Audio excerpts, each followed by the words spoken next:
Malam itu hujan deras mengguyur jalanan Jakarta yang licin seperti minyak. Andi, pemuda 19 tahun bertubuh kurus dengan rambut acak-acakan dan baju robek-robek, melihat seorang wanita parubaya diseret oleh dua orang bertopeng di gang sempit dekat stasiun Tanah Abang. Tanpa pikir panjang, ia berlari maju sambil berteriak, "Lepaskan dia! Jangan sentuh!" Tubuhnya yang lemah karena kelaparan berbulan-bulan menghantam salah satu perampok itu membuat pisau jatuh ke tanah basah. Wanita itu terjatuh, tangannya berdarah, tapi Andi cepat menariknya bangun dan mendorongnya ke belakang badannya sendiri. "Lari, Bu," katanya sambil meninju wajah penyerang kedua. Hujan membasahi wajahnya, air mata bercampur keringat dan darah dari bibir yang pecah.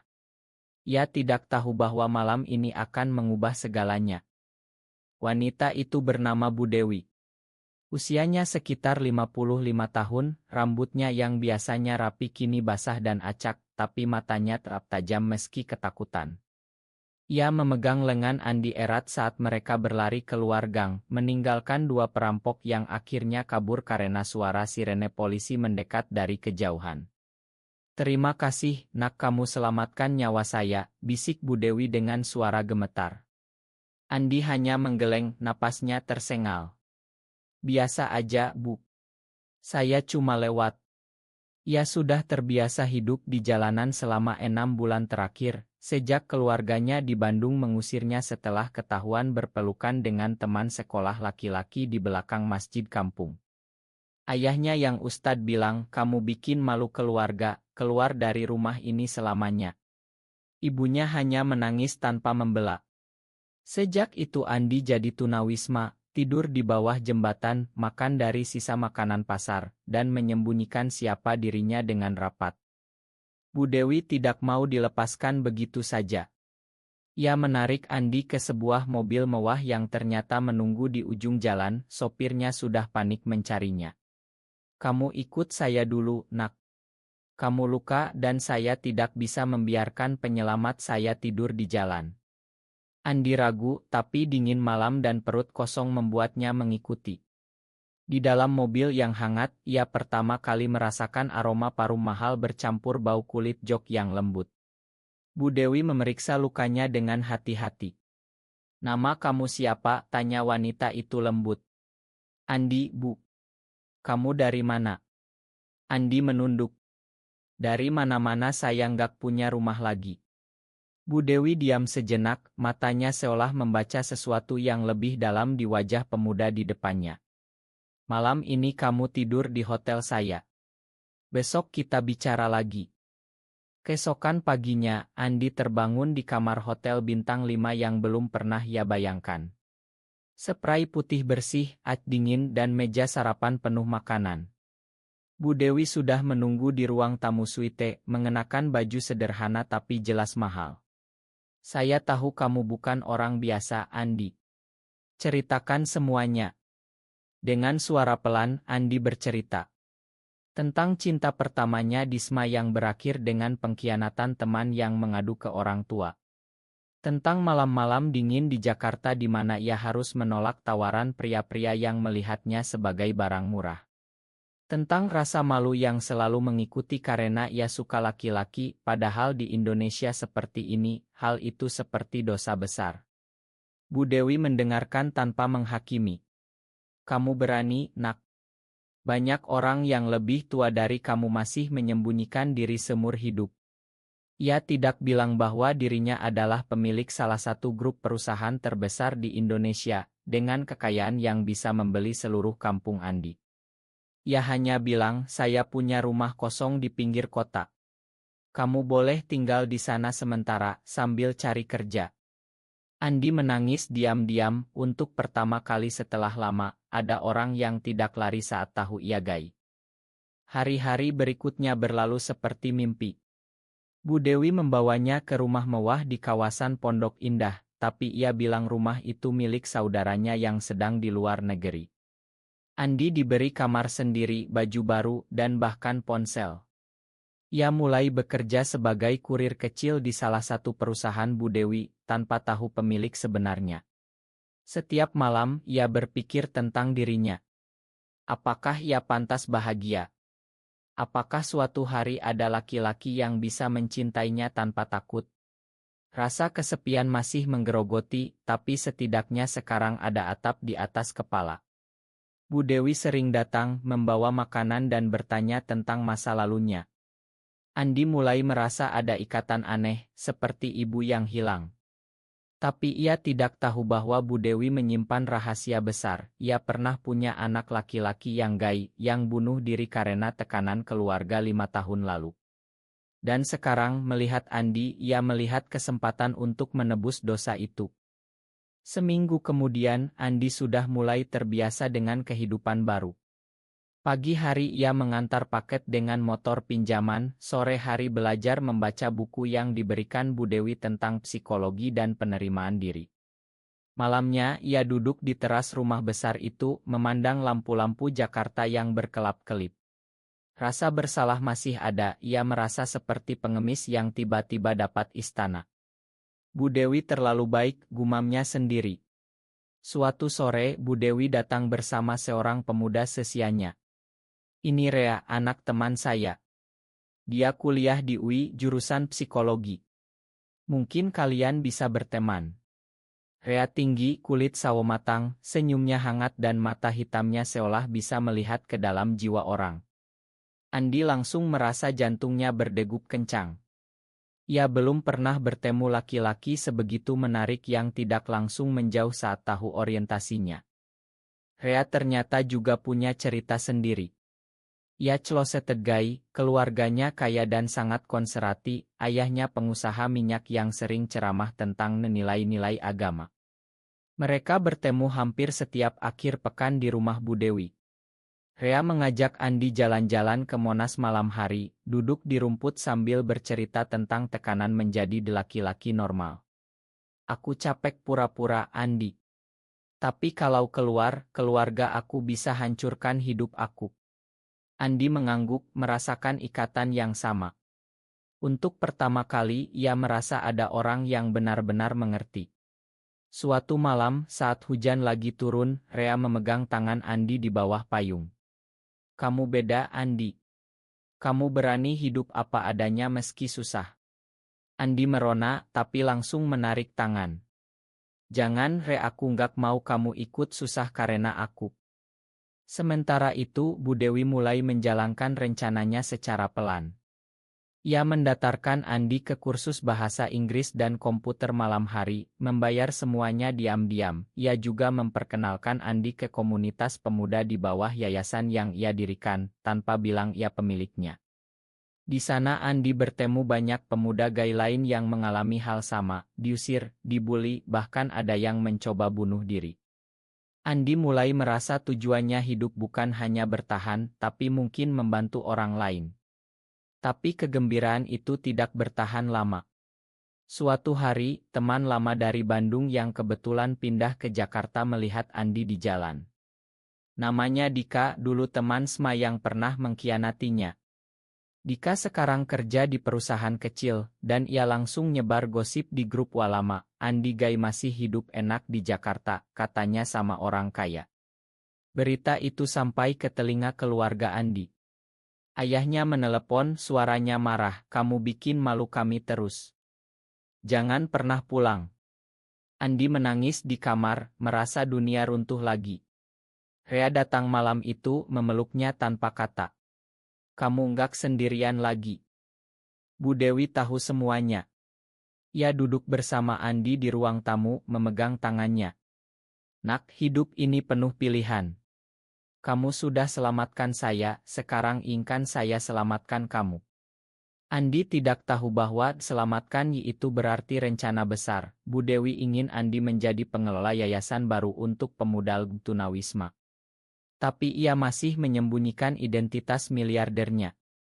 Andi hanya mengangguk, hatinya campur aduk antara syukur dan takut kehilangan segalanya lagi.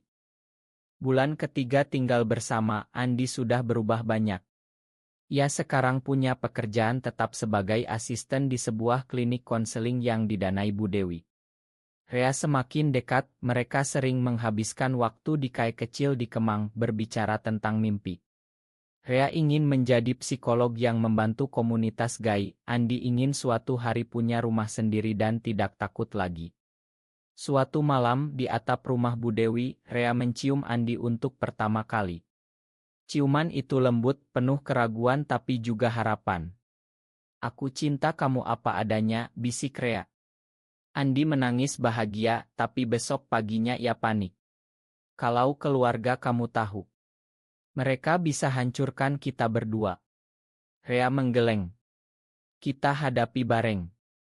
Tapi konflik datang lebih cepat dari dugaan. Dika, teman pengkhianat itu, tidak berhenti. Ia datang ke klinik tempat Andi kerja, memprovokasi. "Lo masih gaya? Orang tua lo malu banget. Lo nggak pantas dapat hidup enak gini." Andi hampir memukulnya, tapi Rea menahan. Malam itu Andi mengalami krisis berat.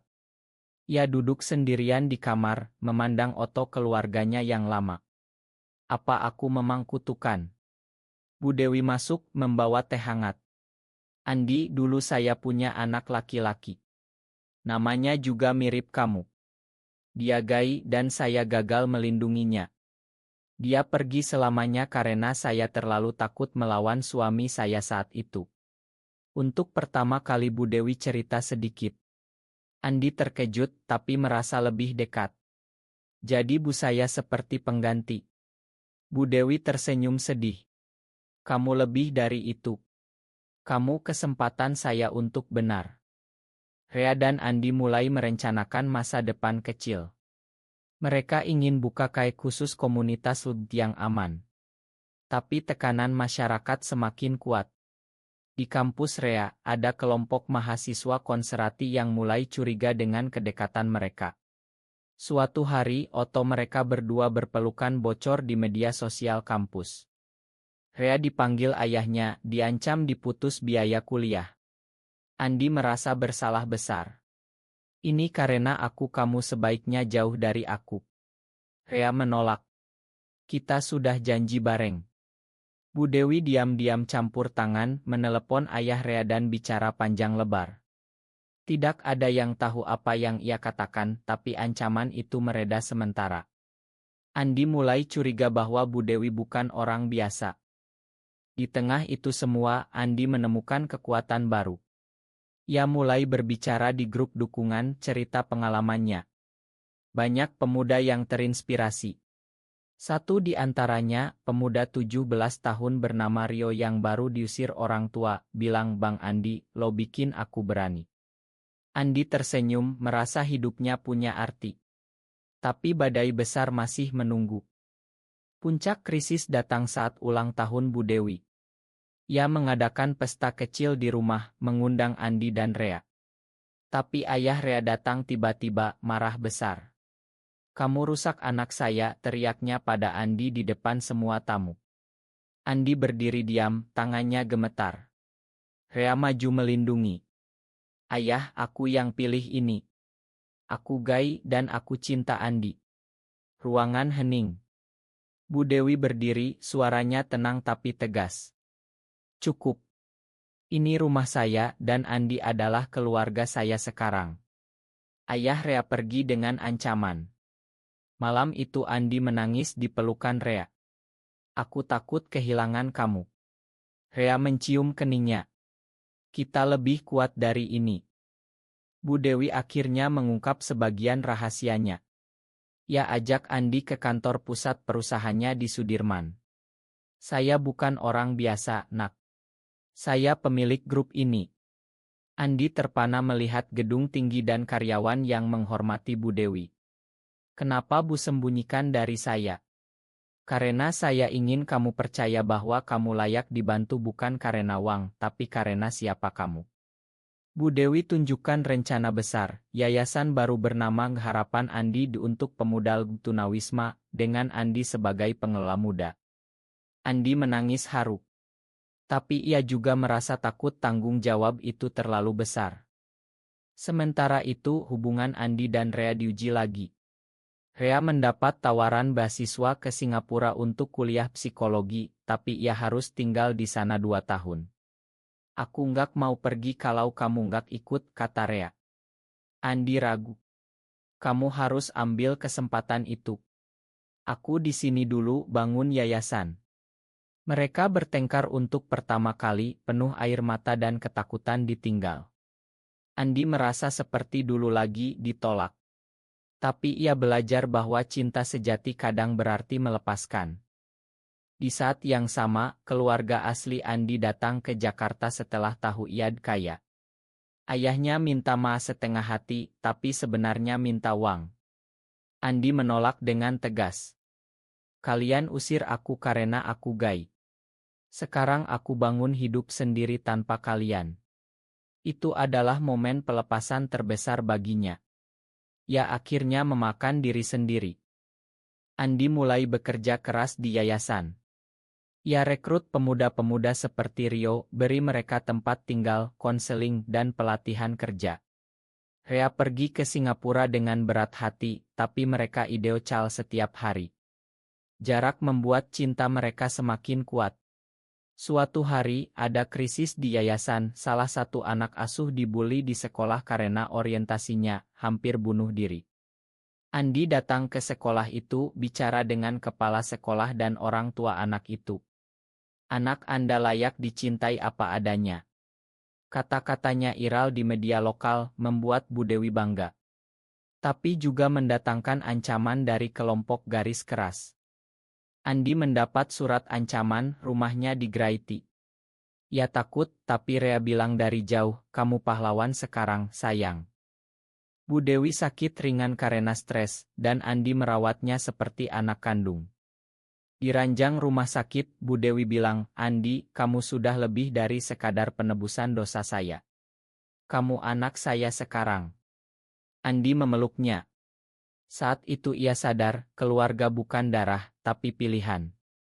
Rea pulang cuti, mereka menghabiskan waktu bersama di pantai Ancol. Di sana, di bawah bintang, Rea berlutut. Andi, aku ingin kita selamanya. Kalau kamu mau, kita bisa adopsi anak suatu hari, bangun keluarga kecil kita. Andi mengangguk, air mata bahagia. Tapi ia masih ragu tentang masyarakat. Apa kita bisa hidup tenang di sini? Rea tersenyum. Kita buat perubahan satu demi satu. Konflik terakhir datang saat Dika muncul lagi, kali ini dengan berita bahwa ia akan ungkap semua ke media besar bahwa Bu Dewi melindungi Gai. Andi menghadapinya sendirian di Kai. Kenapa kamu benci aku? Tanya Andi. Dika mengaku iri karena hidupnya sendiri gagal. Andi tidak balas dendam, malah tawarkan bantuan kerja di yayasan. Kita semua punya luka. Dika pergi dengan malu. Setahun kemudian, Yayasan Harapan Andi sudah berdiri kokoh. 20 pemuda sudah punya pekerjaan tetap, beberapa bahkan kuliah. Andi dan Rea tinggal bersama di apartemen kecil di Jakarta Selatan, hidup sederhana tapi penuh cinta. Bu Dewi resmi mengangkat Andi sebagai anak angkat, memberikan saham kecil di perusahaannya agar ia mandiri. Andi sering bicara di seminar, cerita perjalanannya dari tunawisma Gai yang putus asa menjadi pengubah hidup orang lain. Rea lulus dan buka praktik konseling khusus untuk komunitas LGB. Suatu malam mereka duduk di balkon apartemen memandang lampu kota. Andi memegang tangan Rea. Dulu aku pikir hidup aku sudah tamat. Sekarang aku tahu ini baru mulai. Rea menciumnya. Kita buktikan bahwa cinta laki-laki dengan laki-laki bisa indah dan kuat. Bu Dewi datang berkunjung membawa kue. Mereka bertiga tertawa seperti keluarga sungguhan. Tapi Andi tahu perjuangan belum selesai. Masih banyak pemuda di jalanan yang menderita sendirian. Ia berjanji akan terus berjuang. Apakah benar bahwa seseorang harus menyembunyikan siapa dirinya untuk bisa bahagia di masyarakat seperti ini? Benar atau salah?